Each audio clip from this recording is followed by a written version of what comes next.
ଆପଣଙ୍କ ଖୁସି, ଆପଣଙ୍କ ମନର ଅବସ୍ଥା, ଆପଣଙ୍କର ମୁହଁର ମାନେ ଫେସ୍ର ଏକ୍ସପ୍ରେସନ୍, ଆପଣଙ୍କର ଦିନର ଭୋକ, ରାତିର ନିଦ, ସବୁକିଛି ଗୋଟିଏ ଜିନିଷ ଉପରେ ଡିପେଣ୍ଡ କରେ।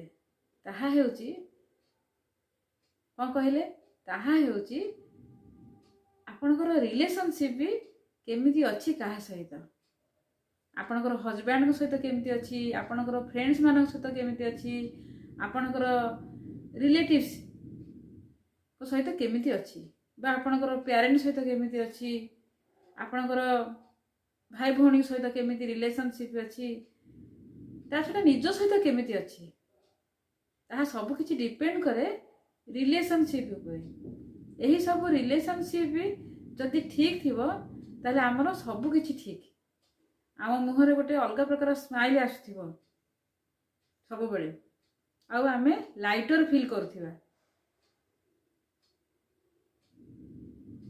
ଯାହାକୁ ମନେ ପକାଉଥିବା ସେ ଟିକେ ଫୋନ୍ କରିଦେଲେ ବି ଆମର ମାଇଣ୍ଡଟା ସାଙ୍ଗେ ସାଙ୍ଗେ ଚେଞ୍ଜ ହେଇଯିବ, ଗୋଟେ ଆକ୍ଟିଭନେସ୍ ଆସିଯିବ। ହଁ, ମୁଁ ଏବେ ତୋ କଥା ଭାବୁଥିଲି, ତୁ ଫୋନ୍ କରିଦେଲୁ। ସେଥିପାଇଁ ରିଲେସନସିପ୍ ଉପରେ ସବୁକିଛି ଡିପେଣ୍ଡ କରେ। ଏହି ରିଲେସନସିପ୍କୁ ଆମେ କେମିତି ବଜାୟ ରଖିବା କହିଲେ? କେବେ କାହାକୁ ଅଧିକା ଏକ୍ସପେକ୍ଟେସନ୍ ରଖିବାନି କାହାଠାରୁ। ତୁ ମୋତେ ଫୋନ୍ କରୁନୁ ତ ମୁଁ ବି କରିବିନି, ତୁ ମୋତେ ସାହାଯ୍ୟ କଲୁନି ତ ମୁଁ ବି କରିବିନି। ଯଦି ସିଏ ସାହାଯ୍ୟ କରିଲା ନାହିଁ, ଆମେ କରିବା, ତା ପର ମୁହୂର୍ତ୍ତରେ ସିଏ ଭାବିବ ମୁଁ ତାକୁ ସିନା ସାହାଯ୍ୟ କଲିନି, ହେଲେ ସିଏ ମୋତେ ସାହାଯ୍ୟ କଲା, ଏମିତି ତାର ଫିଲ୍ ହେବ।